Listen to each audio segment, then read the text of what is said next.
कुछ वक्फा के बाद हजरत आमिर रजी अल्लाह ताला अन्हु ने फिर बताना शुरू किया। हजूर अकरम सल्लल्लाहु अलैहि वसल्लम ने जब फौज का जायजा लिया तो 30,000 मुजाहिदीन थे।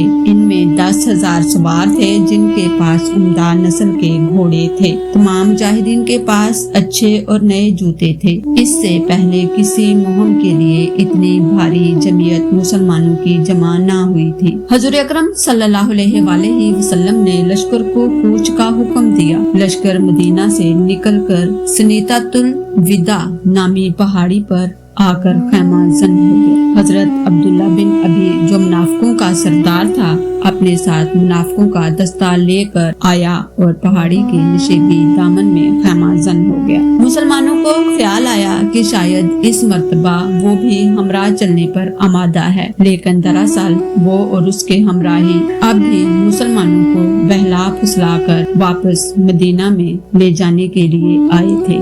चनाचा उन्होंने मुसलमानों को बहकाने में इंतहाई कोशिश की, लेकिन एक भी मुसलमान वापस जाने पर आमादा ना हुआ। जब मुनाफिक मायूस हो गए तो वो ये कहकर वापस लौटे कि अपनी पकी फसल को छोड़कर कौन लड़ने मरने जाए। अगर फसल ना काटी तो बच्चे भूखे मर जाएंगे। फिर ऐसी तपश है कि बदन झुलसे जाते हैं, गर्मी से दिल उल्टा जाता है।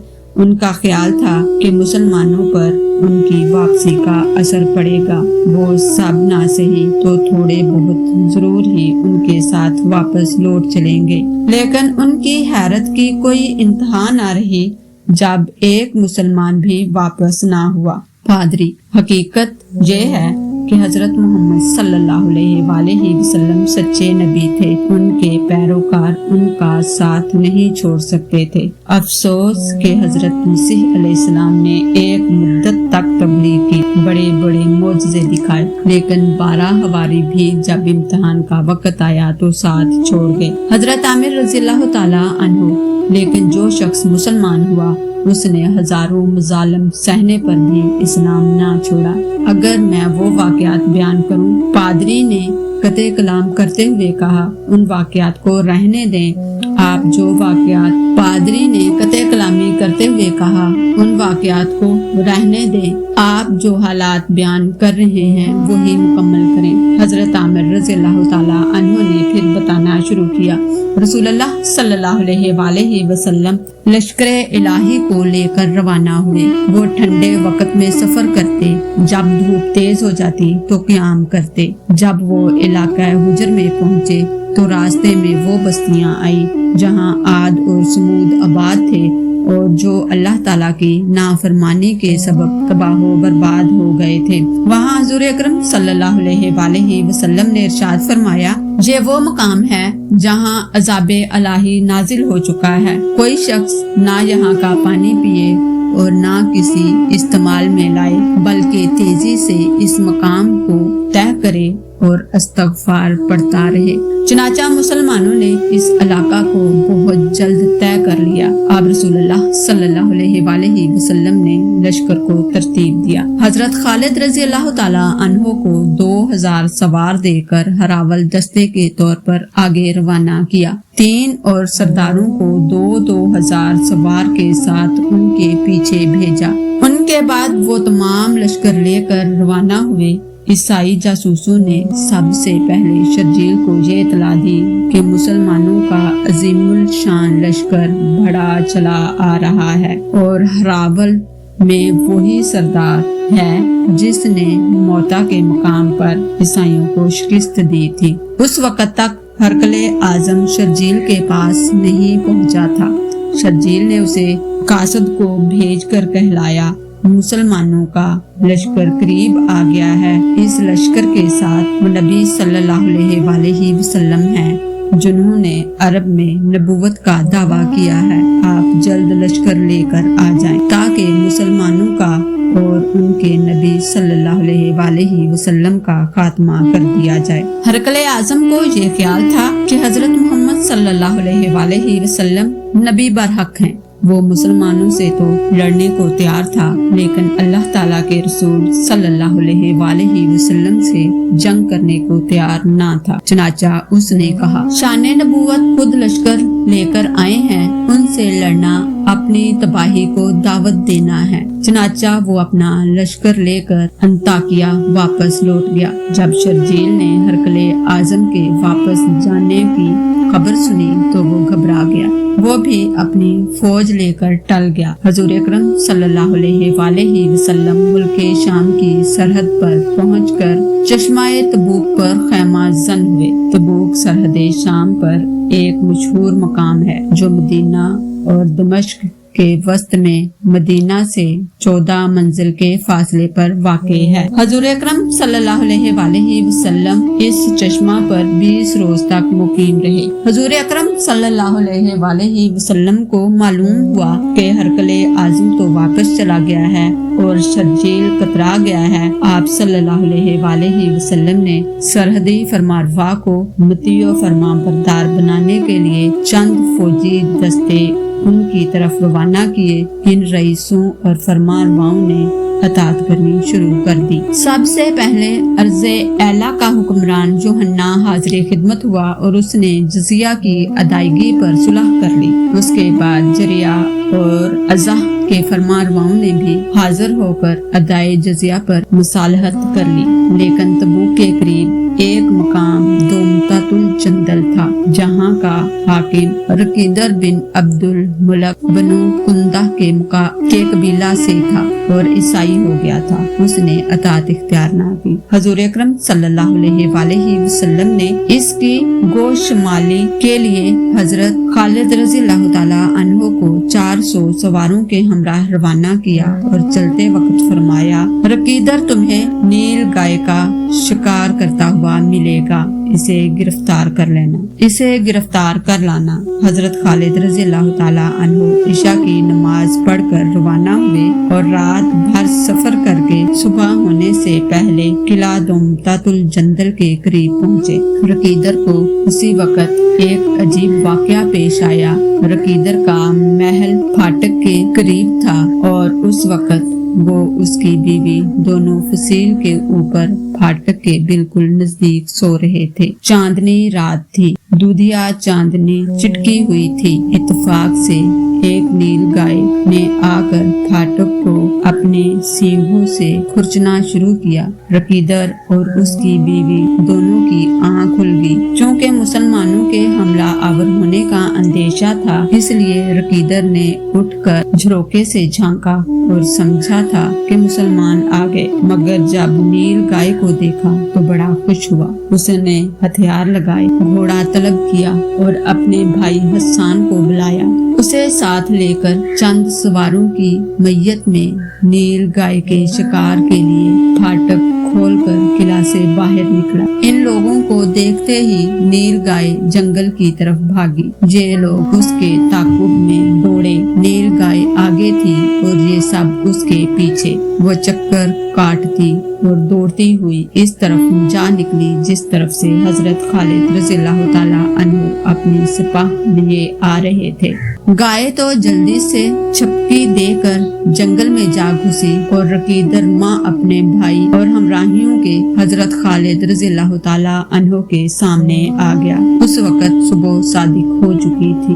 गर्मियों की सुबह थी। पत्ता पत्ता और जर्रा जर्रा चमक रहा था। नसीमें सहरी चल रही थी। जंगली फूल खिले हुए थे और खुशहाल परिंदे अल्लाह ताला की हम्द कर रहे थे।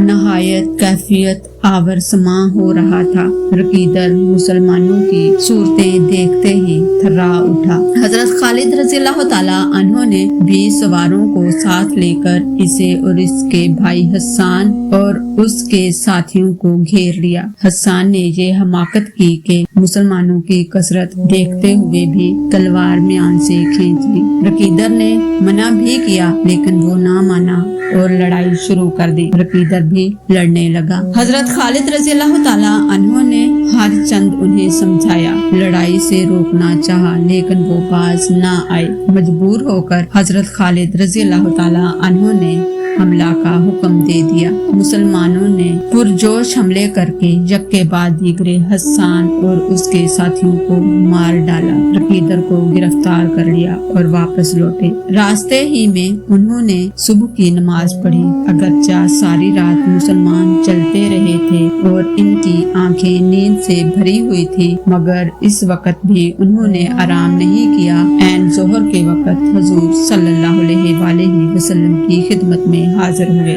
رقیدر کو 10 بستہ حضور اکرم صلی اللہ علیہ وآلہ وسلم کے سامنے پیش کیا۔ رقیدر نے جان بخشی کی درخواست کی۔ حضور اکرم صلی اللہ علیہ وآلہ وسلم نے جان بخشی کر دی۔ اس نے ادائے جزیہ پر مصالحت کر لی اور قلعہ میں واپس جا کر 2000 اونٹ، 800 گھوڑے، 400 نیزے، 400 ڈھالیں حضور اکرم صلی اللہ علیہ وآلہ وسلم کی خدمت بطور نذرانہ کے بھیجی۔ یہ واقعہ ماہ شعبان 8 ہجری کا ہے۔ چونکہ سرحد شام کے تمام حکمران مطیع فرما بردار ہو گئے تھے، اس لیے حضور اکرم صلی اللہ علیہ وآلہ وسلم فوج الہی کو لے کر مدینہ منورہ چلے آئے۔ اس سے مسلمانوں کی دھاک تمام غیر مسلموں پر بیٹھ گئی۔ حضرت عامر رضی اللہ تعالی عنہ اس قدر بیان فرما کے چپ ہو گئے۔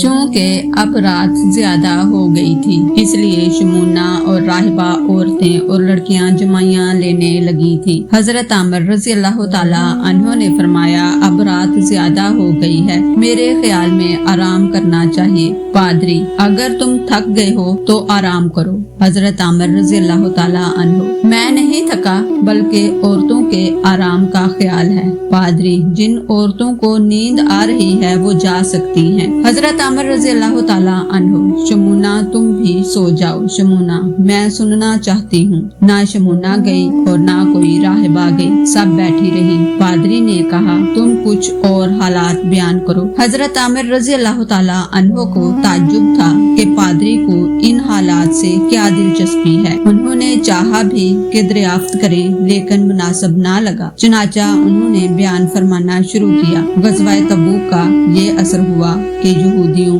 عیسائیوں اور منافقین کو مسلمانوں کی مخالفت کی جرت نہ رہی۔ ادھر مکہ کے مشرکوں میں یہ حوصلہ نہ رہا کہ وہ مسلمانوں کی عداوت پر قائم رہتے۔ اب تو ابو سفیان رضی اللہ تعالی عنہ، جو بنو امیہ کے نہایت ہی ذی اثر اور ذی عزت سردار تھے، مسلمان ہو گئے تھے۔ صفوان بن امیہ اور اکرمہ بن ابی جہل، جو قریش کے سردار تھے، مکہ سے بھاگ گئے تھے، مگر پھر حضور اکرم صلی اللہ علیہ وآلہ وسلم کی خدمت میں حاضر ہو کر مسلمان ہو گئے۔ ان کے مسلمان ہونے سے کفار کی ہمتیں پست ہو گئی۔ اس کا اثر عرب کے تمام مشرکوں پر پڑا اور اب سب مسلمانوں کو اطمینان نصیب ہوا۔ 10 ہجری میں منافقوں کا سردار و رہنما عبداللہ بن ابی بھی فوت ہو گیا۔ اس سے منافقوں کا شیرازہ بکھر گیا۔ غرض اب کوئی فریق ایسا باقی نہ رہا جو مسلمانوں کو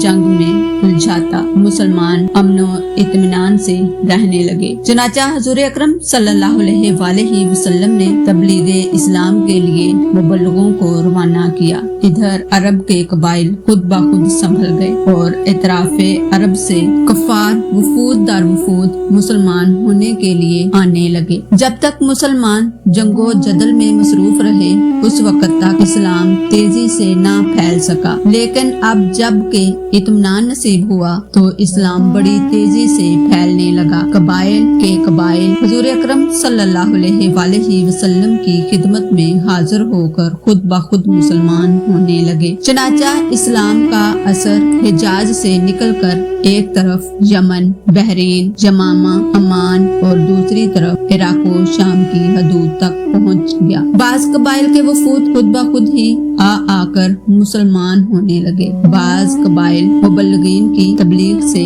اسلام لانے لگے۔ نتیجہ یہ ہوا کہ لوگ جوک در جوک اسلام میں داخل ہونے لگے۔ اسی منظر کشی کو قرآن پاک اپنے الفاظ میں یوں بیان کرتا ہے، جب اللہ تعالیٰ کی فتح نصرت آئی تو تم نے دیکھا کہ لوگ فوج در فوج اللہ تعالیٰ کے دین میں داخل ہو رہے ہیں۔ حضور اکرم اکرم صلی اللہ علیہ وآلہ وسلم نے ماہ ربیع الثانی 10 ہجری میں حضرت خالد رضی اللہ تعالی عنہ کو 400 سواروں کے ساتھ علاقہ تبران کی طرف روانہ کیا اور ہدایت کی کہ اس علاقہ کے قبائل کو 3 مرتبہ دعوت اسلام دینا، اگر وہ مسلمان ہو جائیں تو اسلام کی تعلیم دینا، لڑائی ہرگز نہ کرنا۔ حضرت خالد رضی اللہ تعالی عنہ لشکر لے کر روانہ ہوئے۔ جو ہی وہ علاقہ تبران میں پہنچے، قبیلے کے قبیلے ایسے آنے لگے جیسے وہ حضرت خالد رضی اللہ تعالی عنہ کے ہی منتظر ہوں۔ اس نواح کے تمام قبائل نے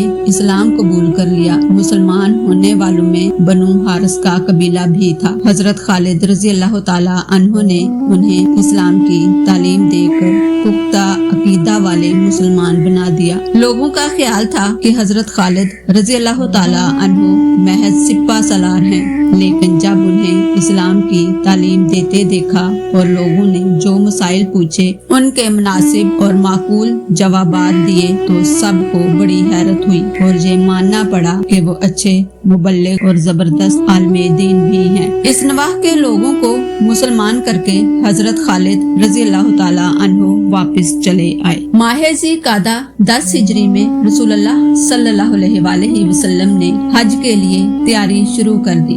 مسلمانوں کو معلوم ہو گیا، تمام اطراف سے مسلمان گروہ در گروہ آنے لگے۔ تھوڑی ہی مدت میں مسلمانوں کی اس قدر کثیر جمعیت فراہم ہو گئی جسے دیکھ کر کفار کی آنکھیں کھل گئیں۔ ایسا معلوم ہوتا تھا جیسے سارا عرب مسلمان ہو کر حج کے قصد سے امڑ آیا ہے۔ حضور اکرم صلی اللہ علیہ وآلہ وسلم جب مدینہ سے روانہ ہوئے تو 1 لاکھ مسلمان آپ کے جلو میں تھے۔ حضرت جابر رضی اللہ تعالی عنہ فرماتے ہیں کہ میں بھی حضور اکرم صلی اللہ علیہ وآلہ وسلم کے ہم رکاب تھا۔ لوگوں کی کثرت کا یہ عالم تھا کہ جس طرف نظر جاتی تھی مسلمانوں کے سر ہی سر نظر آتے تھے۔ راستہ میں بھی لوگ برابر شامل ہوتے رہے، یہاں تک کہ جب حضور اکرم صلی اللہ علیہ وآلہ وسلم کی سواری مکہ معظمہ کے قریب پہنچی تو مسلمانوں کی تعداد 1,24,000 تک پہنچ گئی۔ اس سے 4 سال قبل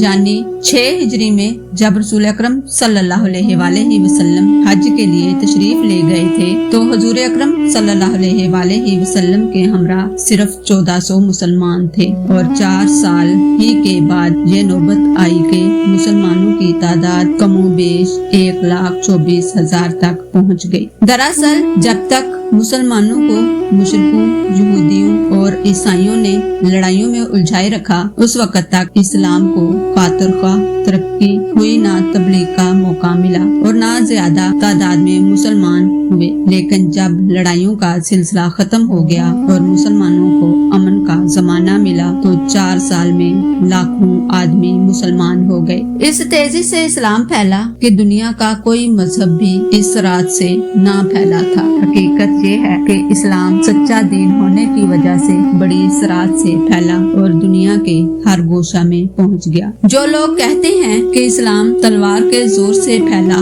دراصل وہ تاریخ سے بالکل ناواقف ہیں۔ انہیں معلوم نہیں کہ رسول اللہ صلی اللہ علیہ وآلہ وسلم کسی ملک کے حکمران نہیں تھے۔ ان کے پاس لشکر بھی نہ تھا اور دولت بھی نہ تھی۔ کوئی بادشاہ ان کا حامی و مددگار نہیں تھا۔ ان کی قوم بھی ان کی دشمن ہو گئی تھی۔ انہیں ان کے اہل وطن نے اس قدر ستایا، اس درجہ اذیتیں دی کہ وہ سخت تنگ آ گئے۔ یہاں تک نوبت پہنچی کہ ان کی قوم والوں نے انہیں شہید کرنے کی سازش کی۔ مجبور ہو کر وہ چھپ کر ہجرت کر گئے۔ ایسی صورت میں تلوار سے کیسے کسی کو مسلمان کر سکتے تھے؟ جب دوپہر ڈھل گئی تو حضور اکرم صلی اللہ علیہ وآلہ وسلم اپنی قصوہ نامی اونٹنی پر سوار ہو کر مجمع عام میں تشریف لائے۔ یہ 9 ذی الحج 10 ہجری جمعہ کا مبارک دن تھا۔ آپ صلی اللہ علیہ وآلہ وسلم نے بلند آواز سے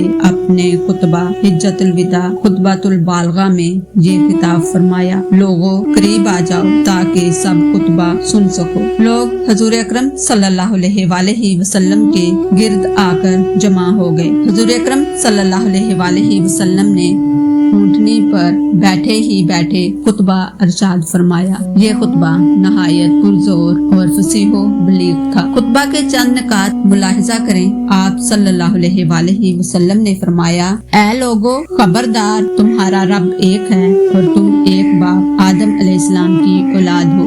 किसी अरबी को अजमी पर, किसी अजमी को अरबी पर, काले को गोरे पर और गोरे को काले पर कोई फोकियत नहीं। हाँ, बुजुर्गी और फजीलत का म्यार सिर्फ तकवा है। लोगों, बेशक तुम्हारा खून, तुम्हारा माल तुम पर इसी तरह हराम है जिस तरह तुम्हारे आज के दिन की, इस महीने की और तुम्हारे इस शहर की हुर्मत है। ऐ लोगों, हर मुसलमान दूसरे मुसलमान का भाई है और सारे मुसलमान आपस में भाई भाई हैं। अपने गुलामों का ख्याल रखो, उन्हें वही खिलाओ जो तुम खुद खाते हो, ऐसा ही पहनाओ जैसा कि तुम पहनते हो। ऐ लोगों, मैं सूद को बातिल करता हूँ और सबसे पहले मैं अपने खानदान का सूद बातिल करता हूँ और वो अब्बास बिन अब्दुल मुत्तलिब का सूद है। देखो, तुम्हारे ऊपर तुम्हारी औरतों के हकूक हैं, इसी तरह उन पर तुम्हारे हकूक वाजिब हैं। औरतों पर तुम्हारा हक ये है कि वो अपने पास किसी ऐसे शख्स को ना बुलाएं जिसे तुम पसंद नहीं करते, और वो कोई खयानत ना करें, कोई काम खुली बेहयाई का ना करें, और अगर वो ऐसा करें तो अल्लाह की जानिब से इसकी इजाजत है कि तुम उन्हें मामूली सजा दो, और वो बाज आ जाएं तो उन्हें अच्छी तरह खिलाओ पिलाओ। ऐ लोगों, मैं तुम्हारे दरमियान एक ऐसी चीज छोड़ रहा हूँ कि अगर तुम उस पर कायम रहो तो तुम कभी गुमराह ना होंगे। वो अल्लाह की किताब है। और हाँ, देखो, दीनी मामलात में गुलू से बचना कि तुमसे पहले के लोग इन्हीं बातों के सबब हलाक कर दिए गए। ऐ लोगों, सुनो, जो लोग जहाँ मौजूद हैं उन्हें चाहिए कि ये अहकामात और ये बातें उन लोगों तक पहुँचा दें जो यहाँ मौजूद नहीं हैं। हो सकता है कि अदम मौजूद शख्स तुमसे ज्यादा समझने और महफूज रखने वाला हो। और लोगों, तुमसे मेरे बारे में अल्लाह के यहाँ सवाल किया जाएगा तो बताओ तुम क्या जवाब दोगे। लोगों ने जवाब दिया कि हम इस बात की गवाही देंगे कि रसूलुल्लाह सल्लल्लाहु अलैहि वसल्लम ने अमानत पहुंचा दी और हुजूर सल्लल्लाहु अलैहि वसल्लम ने हक की रिसालत अदा फरमाया और हमारी खैर ख्वाही फरमाई। ये सुनकर हजरत सल्लल्लाहु अलैहि वसल्लम ने अंगश्ते शहादत आसमान की जानब उठाई और लोगों की जानब इशारा करते हुए 3 मरतबा अरशाद फरमाया, ऐ अल्लाह गवाह रहना, ऐ अल्लाह गवाह रहना, ऐ अल्लाह गवाह रहना। खुतबा के खत्म होते ही हजरत बिलाल रजी अल्लाह ताला अन्हु ने अजान दी। तमाम मुसलमानों ने जमात के साथ नमाज पढ़ी। सफ़े इतनी लंबी थी कि एक सिरे का आदमी दूसरे सिरे वाले को नजर न आता था। नहायत पुरकैफ मंजर था। नमाज पढ़कर हुजूर अकरम सल्लल्लाहु अलैहि वसल्लम मौकफ की तरफ तशरीफ ले गए। चूँकि ग्रोहे कसीर जुलू में था, इसलिए हजूम में इज़्तिराबो इंतशार पैदा हुआ। हुजूर अकरम सल्लल्लाहु अलैहि वसल्लम ने इरशाद फरमाया, सुकून के साथ। चनाचा मजमा का इंतशार जाता रहा। 10 जिलहज्जा को हुजूर अकरम सल्लल्लाहु अलैहि वसल्लम तशरीफ ले गए। मुसलमानों का बेपाया समंदर हम रकाब था। मुहाजिरीन दाहिनी जानब थे, अंसार बाएं जानब, बीच में आम मुसलमानों की सफ़ें थी। 1,24,000 मुसलमानों का समंदर कोहे शिकन मुझे मार रहा था। हुजूर अकरम सल्लल्लाहु अलैहि वसल्लम के नाका की महार हजरत बिलाल रजी अल्लाह ताला अन्हो पकड़े हुए थे। चूँकि धूप तेज हो गई थी, इसलिए उसामा बिन ज़ैद रजी अल्लाह ताला अन्हो ने नाका पर पीछे बैठकर कपड़ा तान लिया। अल्लाह ताला की शान है कि मीलों तक फर्जंदाने तौहीद फैले हुए थे। हर शख्स खुश था, हर एक के दिल में जोश था। हुजूर अकरम सल्लल्लाहु अलैहि वसल्लम ने कुर्बानी की। साहिब ज़कात लोगों ने भी कुर्बानियाँ की। कुर्बानी से फारग होकर हुजूर अकरम सल्लल्लाहु अलैहि वसल्लम ने मुअम्मर बिन अब्दुल्लाह रज़ी अल्लाह ताला अन्हो को बुलवा कर सर के बाल मुबारक उतरवा करवाए। लोगों ने तबरकन और ताजीमन इन मुबारक बालों को हाथों हाथ ले लिया। चूँकि हजरत खालिद रज़ी अल्लाह ताला अन्हो हिफाजती रिसाले के अफसर थे, इसलिए उस वक्त भी रसूलुल्लाह सल्लल्लाहु अलैहि वसल्लम की खिदमत में मौजूद थे। उन्होंने भी हुजूर अकरम सल्लल्लाहु अलैहि वसल्लम से पेशानी के चंद बाल मुबारक दिए जाने की दरख्वास्त की। हुजूर अकरम सल्लल्लाहु अलैहि वसल्लम ने उन्हें भी मोए मुबारक अता फरमा दिए। हजरत खालिद रज़ी अल्लाह ताला अन्हु ने अर्ज की, या रसूलल्लाह सल्लल्लाहु अलैहि वसल्लम, मेरी तमन्ना है कि मैं इन मुबारक बालों की बरकत से लड़ाइयों में फतह हासिल करूं। रसूलुल्लाह सल्लल्लाहु अलैहि वसल्लम ने उसी वक्त हाथ उठाकर दुआ फरमाई। पादरी, अब समझ में आया, हजरत खालिद रज़ी अल्लाह ताला अन्हु की फतूहात रसूलुल्लाह सल्लल्लाहु अलैहि वसल्लम की दुआ की वजह से है। हजरत आमिर रज़ी अल्लाह ताला अन्हु, मैं भी ऐसा ही समझता हूँ और तमाम मुसलमानों का भी यही अकीदा है। अब रात ज्यादा हो गई है, इंशाल्लाह बशर्ते जिंदगी सुबह कुछ और हालात बयान करूँगा। पादरी, तुम्हारी याददाश्त बहुत अच्छी है और तरीका बयान भी अच्छा है, खूब हालात बयान करते हो। वाकई रात ज्यादा हो गई है, अब आराम करना चाहिए। चनाचा